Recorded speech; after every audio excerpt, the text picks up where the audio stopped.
Alright, ladies and gentlemen, we're coming at you here today with another forbidden build from Anticity. It is going to be the Mass Fury, so he is opening with 4 Furies on the Chaos Demons, as well as the Angels of Decay and the Chicken, looking to win the skies. So he's going to be facing off against Khorne. His build is going to be 4 Furies. Slaanesh Furies are very, very good. They have very big AP values, so tearing through some of the Coordinate Infantry could be quite nice. Regular Furies, nope, it's going to be Tzeentch. So Tzeentch, as well as 2 of the Slaanesh Furies. And on top of that is going to be some Heartseekers on the ground. Heartseekers, very, very good. Expensive, glass cannon, but with good micro. Somebody like Anticity, you can certainly get a lot of mileage out of them. On the back, Demonettes and Angels of Decay and a Final Transmutation caster. Now, Khorne does have big magic resist, but if they blob up, you're still going to be able to get some really good value out of a Final Transmutation. Those things do a lot of damage. So looking at the build here of Bagosh going to be coming in with the Khorngors. So we got Khorngors in the front, Marauders, Forsaken, a pretty normal-ish Khorne army, although this is very different, seeing Spawn of Khorne in the back. Okay, now Spawn of Khorne against Demons of Chaos, what would the applications be? I guess they would be good against most of the infantry. Like if you get the Spawn of Khorne onto Plague Bearers, onto Bloodletters, Demonettes, whatever, they're going to rip them to shreds. 187 weapon strength and very, very high melee attack as well. Now they'd be weak against the Tzeentchian shooting of like blues and pinks, but Khorne has good tools for diving that, so I kind of like the Spawn here. On top of that, we got Skulltaker, the OG, sort of OG. He's been around, I guess he hasn't been around too long, but he is going to be here with the Gore Feast for the healing, Totem of Endless Bloodletting, Hellblade, and also the Bloody Onslaught to debuff some important targets. And we do have Chaos Khorne Harambe. It is going to be Silent Angfin Grim, and man, that was so long. That meme is so old. God damn, man, time flies. But yeah, Harambe is not bad here because it does have Kill for Khorne, which can rampage enemy units. So if you can catch somebody slipping, that type of play, rampaging, going to be very good against high micro players because it takes away their agency, right? So the battle's going to be on, and Anticity probably going to be going for snipes where he can. Just getting his Furies, trying to get his opponent to isolate various units. Trying to force blobs is another thing, right? Maybe try and force the forces of Khorne to blob up on something and then Final Transmute them. A lot of target. So Angels of Decay taking a fight versus the Furies in the sky, and very, very favorable fight for the Demons of Chaos, as we do see the Furies of Khorne getting eviscerated there, so that was a pretty unfortunate play by Bagosh. Now, the back Bagosh here does have another Fury, which is going to get eviscerated by these 3, so it's going to be bad. What you would want to do in this situation is land your Furies on the ground and just put them with your infantry. If you just give them to your opponent for free, it's going to be basically a lot of gold into the trash can. But he does actually rampage one of them here, so Harambe able to get a rampage with the Kill for Khorne, and not bad right there, pulling down a unit, but look at that. Oh man, Anticity taking advantage of something that otherwise would have been a bad situation. An upgraded Final Transmutation. Now, Skulltaker does have 35% spell resist, and the basic Marauders of Khorne do have 35% as well. Wait, that can't be right. Marauders have 35, and Skulltaker, I could have sworn he would have higher. I guess it is what it is. So he's going to be getting nuked there, and that hits for a shit ton of damage. Skulltaker gets whacked. Marauders of Khorne, Harambe also gets hit there, looking very, very tough. As on the backside, we do see the Furies running his opponent to the edge of the map, which is a good play by Bagosh. Basically sending him off to the corner here and, wasting the time of Anticity's Furies, which of course he'll keep chasing. But Khorne does have the objective advantage. Anticity's build is very gamey. It's not one that's going to play the objectives amazing out of the gates. It's very much like, I'm going to poke you and prod you till you can't really fight back, and then I'm going to triple cap you. And we'll see if he gets away with it. So one of the Furies here does waver and gets karate chopped, one of the Khorne Furies, and the other ones do run to the edge of the map and end up being taken down by the 2 Slaanesh Furies.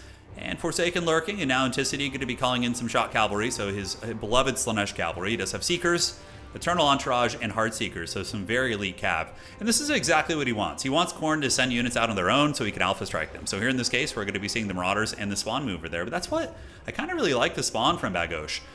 They are going to be able to potentially, fend off these split push situations. We'll have to see. So Khorne hanging out here, and now we do have some of the Marauders getting charged and run down by Seekers, and we're going to see if Khorne is going to be able to flip this point here, but stacking the Spawn on top of the Marauders is really not a bad idea. It's going to buffer some of the damage for sure. But Demonettes and the Seekers able to eviscerate those cheap cavalry, which is no surprise, and now the Spawn thinking about moving in there. They're going to be charging, but you definitely want to keep them with the Marauders, and it looks like Anticity is going to be able to stabilize that point, keep it from getting captured. Meanwhile, on the other side, we do see Chaos Harambe and the Spawn of Khorne definitely need to come over here. A bit of a misplay by Bagosh here. He needs to get a couple of these, especially his elite units, to come over here and help out in some of the fights. But let's see how the Spawn do. I mean, Spawn ripping up these Daemonettes. My goodness, already up to 31 kills, doing a hell of a lot of damage. Marauder is going to be getting whooped on pretty bad. And we do see the big chicken coming in. The Exalted Lord of Change. Maybe going to be dropping, trying to bait these units over here, get another final transmutation. But for now, Exalted Lords of Change are really good fighters. They have 61 weapon strength, 50 melee defense, and a pretty good weapon strength as well. More Coordinate Furies coming in. Anticity going to be controlling the skies, continuing to farm various Khorne Furies as they do come in. I feel like it's a mistake to call in Furies, unless maybe that's all that Bagosh has. Who knows? Khorngors surging their way down, though. The Khorngors and the Spawn really putting in heavy lifting. The Spawn actually able to rip apart the Daemonettes and put some good damage onto the Cab as well. I would wager about 500-600 value off the Spawn. We'll have to see what it's going to end up being here in a moment, so we're going to click on the Spawn, and yeah, it's always a little bit hard to look in combat. But Chaos Harambe has landed, and remember, there is a Rampage on the table as well. I don't know if it's off cooldown yet, but Silent Angfingrim could fight against the Exalted Lord. Probably still not a great idea. Khorngors and Forsaken, though, able to rip apart the Eternal Entourage. They did overstay their welcome a little bit. And the Rampage, oh, look at that! Nice play by Bagosh. So he goes underneath the Angels of Decay, he rampages them, and now his Unga Bunga Blob is going to be able to come over here, and the Angels of Decay are going to be rampaged for 5 more seconds. Another final transmutation going to be going down, and everything is pretty much blobbed together. Angfingrim as well as Skulltaker and several units. So the magic usage has been able to pull some great value for Anticity, but now we see Blood Beasts coming in. Blood Beasts have amazing leadership. They're not unbreakable like Spawn, but they hit very hard, so they should be able to fight back against a couple of these units. And that magic doing a lot of work, ladies and gentlemen, but it looks like Khorne is enduring this. A lot of halberds in the mix, Marauders buffering, and the Spawn and Blood Beasts are going to continue doing some very good damage. Horn of Khorne activated, so the entire Khornate army here is going to be very erect, and you can see the Spawn still generating a lot of value as we go into the later stages here. And getting a full wipe on Angels of Decay, that's pretty brutal. They're like a 1600 gold unit, and a game that was looking very dominant for Anticity suddenly is a lot closer, as, yeah, there's a lot of value that's been accrued on Silent Angfingrim as well as Skulltaker, but they're both still alive. So that is, it's not like dead value per se, because it can force positional situations, but as value that is not really kind of, you know, fully accurate in terms of the state of the game, right? Because they're still on the field and fighting. It's like playing 40k, you get an Imperial Knight down to a couple wounds or whatever, right? But next turn, if you don't kill it, it's going to shoot back at you, despite the fact you might kill it later, if you get what I'm saying. So Khorne able to get it done and get a triple cap right here, guys. And we do see the Khornate Furies coming in, trading versus the Slaanesh Furies pretty cost effectively. In a straight fight, I think the Khornate Furies win because they hit harder. And obviously the armor piercing isn't really a variable in the Fury duel. The Tzeentch ones are pretty good at dueling other Furies too, because they have a lot of extra HP from the shields. But man, the final transmutations on that chicken have been absolutely thunderous this game. But even still, I mean, that is Khorne's whole thing. You guys remember the days? So if this was like Khorne from way back when, there was a time when Khorne units did not have magic resist on their mortals and whatnot.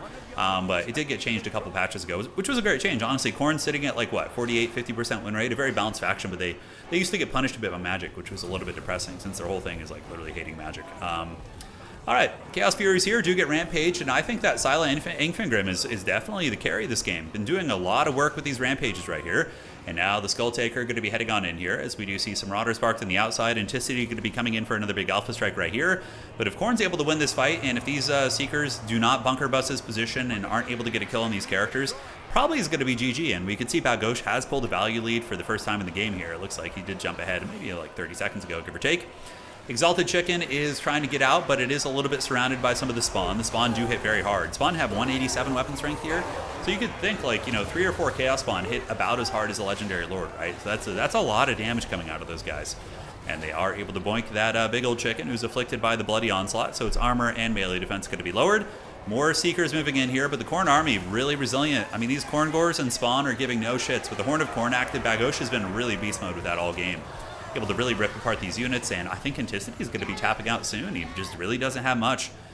Seekers do get punished here, and we do also see Objective 1, Objective 2, and Objective 3 belong to the Blood God here, as the Demons of Chaos are going to be harried off the battlefield, and that is going to be it. All he has left is the Demon Prince and like some Nurglings, right? So nothing he can really do, so we'll just fast forward here. It's game, set, match. I know Anticity is really good, but coming back from this is going to be way too much. So Furies get killed. He's just going to rotate over to the middle and kill these guys. He does actually manage to get the Marauders off the side point here. And you can see the points lead. Khorne is just going to be moving up here and grabbing these various points.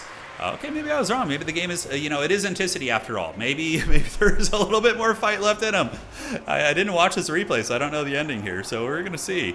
Spawn moving up, Marauders and Skulltaker. Looks like he was resummoned, so he must have been killed and then was called back in, which is fine. You know, when you're ahead on value by a couple thousand, you can get away with calling your Lord back in there. On the side objective, we do see the Forces of Khorne sitting, and a couple units of Marauders going to be reinforcing that, and Forsaken. Basically just going for the, the final hold over here in case this goes bad for Khorne. He's just kind of hedging his bets here. But yeah, Skulltaker doing it. Demons of Chaos showing why they are a scary faction, and Slaanesh Cav are capable of getting you back in games. If this was a little bit closer on points and Ent hadn't been triple cut for so long, a comeback could certainly be in the cards. But I don't think that's going to be the case with the full health Skulltaker. That side objective being held pretty firm. And Khorngor is having that really nice Unbreakable, but the spawn giving a backbone to the Khorne army, which can't be alpha struck, right? You have to just kill them, which is certainly not out of the realm of possibility for Slaanesh units, but I really do like the spawn tech. I think it's pretty rad, and I think it was one of the key points to why Khorne was able to win some of those blob fights. And now Khorne just going to fall back towards the side objective, and they are going to get the W right here. These guys are going to move up, and the victory for Karneth's Sons. All right, really fun match, and big shout out to Inticity for sending in a loss. Not a lot of folks do that, so very cool to see that, so shout out to the Ent. A humble man indeed, and a great game by both players. Ent played a really fun playstyle with some Wild Fury spam, and then a lot of Slaanesh Cav. Bagosh was an MLG Harambe Lord there, able to get some beautiful rampages, getting a rampage on multiple Furies, getting a rampage on the Angels of Decay, and also making the spawn look pretty good. 1300 value, 1300 on those ones, not terrible, man. Blood Beast did okay. And yeah, it looks like there was a Bloodthirster in reserve too, and Karanak. All right. So folks, that's it. We'll see you around. Take care of yourselves, and we will be back with more sweaty Total War soon. Cheers.